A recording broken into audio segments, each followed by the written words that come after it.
Generation X and Generation Y may think Woodstock was just about sex, drugs, and rock and roll, but to their parents' generation, it was far more. For them, it was about letting their hair grow long and defining themselves as a generation. On August 15, 1969, the grooviest event in music history, the Woodstock Music Festival, draws to a close after 3 days of peace, love, and rock and roll. People didn't know how different they were from everyone else and how like-minded they were to the people of Woodstock until that weekend.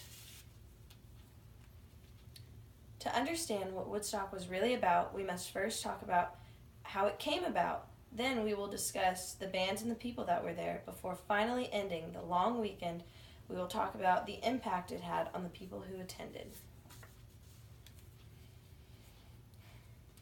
Woodstock was a product partnership between John Roberts, Joel Rosenman, Artie Cornfield, and Michael Lang. Their idea was to make enough money to build a recording studio near the town of Woodstock.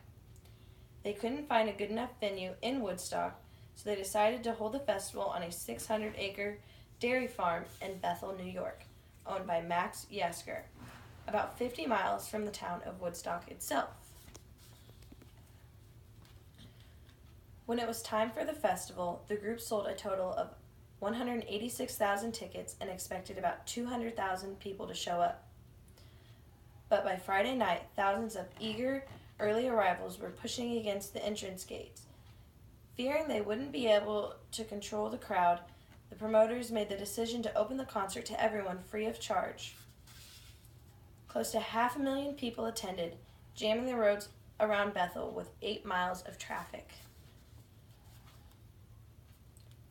Soaked by the rain and covered in mud, young fans couldn't wait to listen to the performance of acts like Janis Joplin, Joan Baez, Joe Cocker, Creedence Clearwater Revival, and much more.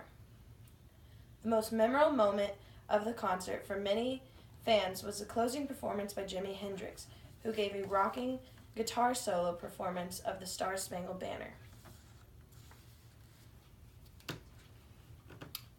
With the Vietnam War still raging overseas and anti-war protests raging at home, Woodstock became a place where most people could come together as one.